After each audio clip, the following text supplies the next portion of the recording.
The sun hung low over the western plains, spilling gold across the winding river that cut through the barren earth like a vein of light.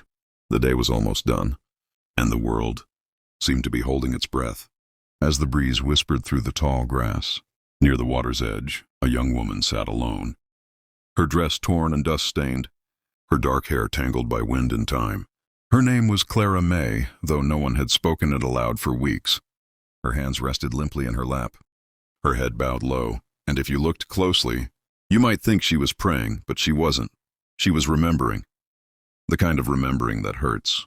The kind that doesn't ask your permission before it settles deep inside your bones. She had been walking for days, following the river, not because she knew where it led, but because it was the only thing that moved slower than her thoughts. The water's steady murmur was a kind of comfort, a sound that reminded her that the world was still turning, even when her own seemed to have stopped. Clara had left behind a small town that no longer held anything for her but echoes of laughter that used to belong to her family, her husband, her little boy. A sickness had come through that spring, and like the dry wind, it had taken everything in its path. She'd buried them herself, on a hill where the wildflowers grew thick. And when she could no longer bear the silence of that empty house, she walked away with nothing but her boots, a faded shawl, and a handful of courage that was slowly running out. By the time the cowboy saw her, she looked more like a ghost than a woman. He had been riding along the river, his horse tired and his stomach empty, looking for a place to rest before nightfall. His name was Eli Turner, a drifter by nature, a man who'd seen enough of the world to know that every stranger had a story and that most of them were written in pain. When he spotted Clara sitting there, he slowed his horse, unsure whether to approach. There was something sacred about her stillness, something that made him feel as if he were intruding on a prayer. But something in her posture, the way her shoulders curved inward, spoke to him. He had seen that kind of silence before, the silence of someone trying not to fall apart. Eli dismounted, his boots crunching softly against the dry earth. He moved carefully, like a man stepping into another's sorrow. "Ma'am," he said gently. His voice was low, kind, steady. Clara didn't look up. He tried again. "You all right, miss?" Still no answer. He could see the tremor in her hands, the way her fingers twisted in her lap as if holding on to something invisible. He took off his hat and knelt beside her, not too close, not wanting to scare her. From his saddlebag, he pulled out a tin plate of what little he had left, some beans, a bit of bread, and a piece of jerky. He set it between them. "You look like you could use a bite to eat," he said softly. "Ain't much, but it's honest." Clara lifted her head just enough for him to see her eyes. They were deep and hollow, like wells that hadn't seen rain in a long while. For a moment, neither of them spoke. The only sound was the river and the quiet hum of crickets beginning to stir in the dusk. Finally she whispered, her voice cracked and dry. "Why would you offer food to someone you don't know?" Eli smiled faintly, a weary smile born of long miles and lonelier nights. "Because, ma'am, someone once did the same for me, and I reckon it saved my life." Something about those words broke the wall inside her. Not all at once, but enough for her to breathe a little deeper. She looked at the food, then at him. Her hands trembled as she reached out, and when their fingers brushed, he felt the chill of her skin. She hadn't eaten in days. "Thank you," she murmured, and he nodded, tipping his hat as if to say, "You don't owe me a thing." They sat there in silence while the sky turned from gold to amber, from amber to the bruised purple of twilight. Eli didn't ask her name. He didn't ask where she was from or what she was running from. He just let the quiet be, because sometimes silence is the only kindness that fits. He built a small fire, and the flames danced softly against their faces, painting them in flickers of light and shadow.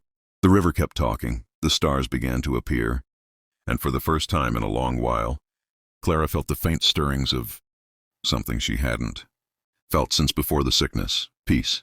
Later, when she had eaten what she could, she stared into the fire and said, "I used to think the river was just water, but now I think it carries everything we've ever lost." Eli listened, nodding slowly. "Maybe it does," he said, "but maybe it also carries what we need to find again." His words lingered in the air between them like embers. He didn't know her story yet, and she didn't know his, but something unspoken had passed between them, a small, fragile trust. As the night deepened, Eli spread his blanket a few feet away and lay down beneath the stars. Clara stayed sitting, watching the flames until her eyes grew heavy. She didn't know what tomorrow would bring, but for the first time in a long time, she wasn't afraid of it. When she finally lay down, the sound of the river lulled her into a dreamless sleep.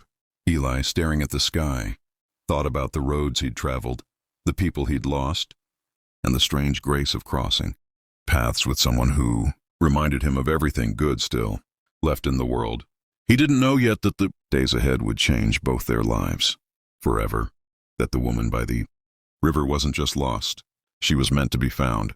As dawn broke, painting the horizon in soft pink light, Clara stirred.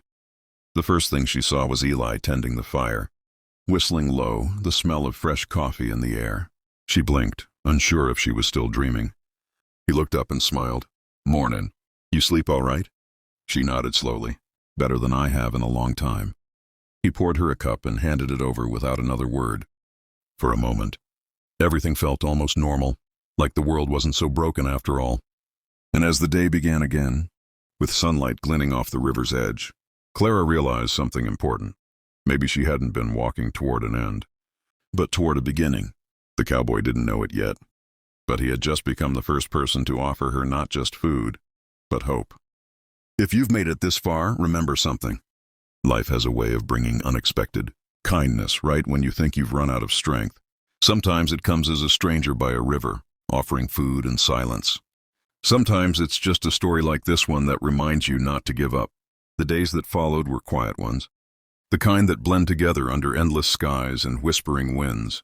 Clara and Eli rode side by side along the river, the steady rhythm of hooves a heartbeat against the vast silence of the plains. Neither spoke much at first. Two souls learning to share space, without needing to fill it. But as the sun rose and fell, as the nights grew colder and the fire grew warmer, their silence began to shift. It wasn't heavy anymore. It was comfortable, like the hush that lingers before dawn. Clara had started to find her strength again. Her eyes, once dulled by grief, now caught the light differently, small, sparks of determination, glimmering where emptiness had been. Eli noticed it. He noticed the way she'd glance toward the horizon with curiosity instead of despair, the way she began humming softly while gathering kindling, or how she'd laugh shyly when his horse nuzzled her shoulder. Each small change was like watching winter thaw into spring, and though Eli didn't say it out loud, he felt something inside him stirring too. He'd spent years running from his own past, towns that didn't welcome him, mistakes that shadowed his name. But for the first time, he felt like maybe he'd stopped running. Maybe the trail had finally led him somewhere worth staying. One afternoon, as they followed a bend in the river, they came across an abandoned homestead. The roof sagged, the windows were broken, and the fence leaned tiredly against the wind. Clara stopped her horse and just stared. Something about the place spoke to her, not because it was beautiful, but because it looked like her. Worn down yet still standing, Eli dismounted first and helped her down. "We can rest here a spell," he said. "Looks like no one's been around for years." Clara nodded, though her eyes lingered on the porch, where a rusty rocking chair swayed gently, creaking with every gust of wind. They set up camp by the house that night. The stars came out one by one, glittering against the deep velvet sky. As they sat by the fire, Eli finally asked what he'd been holding back since the day they met. "Clara," he said quietly, "what were you doing out by that river alone?" She hesitated, staring into the flames. The crackle of burning wood filled the space between them. "I was leaving," she whispered at last. "Leaving everything I couldn't carry anymore." She took a slow breath. "My husband, my little boy, they're gone. The sickness took them, and after that I just couldn't stay. Every corner of that town felt like a ghost waiting to break me apart. So I walked. I didn't know where I was going." "Just away." Eli didn't interrupt. He just listened, his expression unreadable, but his eyes soft. When she finished, he nodded slowly. "I'm sorry," he said. "No one should have to carry that kind of loss alone." She looked at him, tears catching the firelight. "And you?" she asked. "Who are you running from?" Eli gave a half smile, the kind that hides more than it reveals. "A man I used to be," he said. "Back when I thought I could fix everything with a gun or a drink. But that kind of living catches up with you. I lost people too, friends, a brother, and maybe myself along the way. The night stretched on, and neither spoke for a while. The fire burned low, and the wind whistled through the broken boards of the house behind them. Then Clara said something Eli would never forget. "Maybe we're both ghosts then," she murmured, "just trying to find a place to rest." Eli looked at her for a long moment, then shook his head. "No, Clara, ghosts don't get hungry. You're still here, still breathing. That means you've got a chance to start over." Those words settled deep into her heart. Start over. She hadn't thought that was possible, not after everything she'd lost. But somehow, sitting beside this quiet cowboy with his weathered hands and steady eyes, she began to wonder if maybe the river hadn't led her away from her past, but toward her future. The next morning they found the old barn still standing, half covered in vines. Inside, they discovered a few rusty tools, a broken lantern, and a pile of straw that still smelled faintly sweet. Clara ran her hand over the rough wood of the walls, smiling faintly. "It could be fixed," she said, almost to herself. Eli chuckled. "You thinking of settling down here?" She shrugged. "Maybe for a while. I don't know. I'm just tired of running." He looked at her, then at the wide land beyond. "Ain't no shame in stopping," he said. "Sometimes the bravest thing a person can do is stay." And so they stayed. Just for a few days, they told themselves, but days turned to weeks. They cleaned out the barn, patched up the house, planted a small garden by the river. It was slow work, but honest work.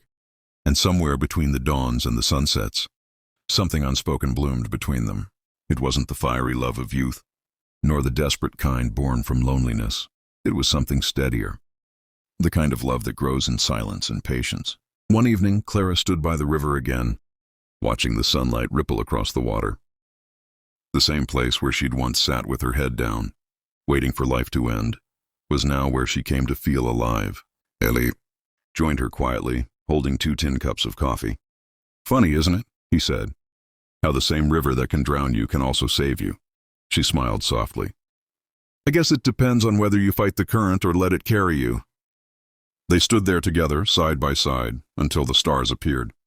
And in that moment, Clara knew she'd found what she hadn't even realized she'd been looking for, not just safety, but belonging. The kind that doesn't come from a place, but from a person who chooses to stand beside you, no matter what storms you've walked through. Months later, travelers passing through would sometimes see smoke curling from the chimney of that old riverside house. They'd see a woman hanging laundry on the line, humming softly, and a man mending fences with a loyal horse nearby. Some would stop to trade, to rest, or to share a meal. And though they never knew the whole story, they always left feeling lighter somehow, like the land itself carried a little more hope because of them. Eli and Clara never talked much about the past after that. They didn't need to. It was there in the quiet moments, in the laughter that returned slowly, in the warmth of a shared meal. They both knew the truth. Life doesn't hand you happiness. It hands you moments, and what you do with them is up to you. One morning, as Clara watched the sunrise, she whispered to the wind, "Thank you." Not to anyone in particular, just to the river, to the land, to whatever power had led that cowboy to find her on the day she thought she'd lost everything. Eli came up behind her, resting a gentle hand on her shoulder. "What are you thanking the wind for?" he teased softly. She smiled. "For sending you my way," he grinned, tipping his hat. "Well, I reckon it knew we both needed saving." And that's how it stayed, the woman who once sat by the river with her head down, and the cowboy who asked if she wanted food. Together, they built something out of the broken pieces life had left them, something real, something lasting, a quiet promise that even after the hardest storms, there's still a sunrise waiting on the other side. Because sometimes, the smallest act of kindness, a plate of food, a shared silence, a steady hand, can change the whole course of a life.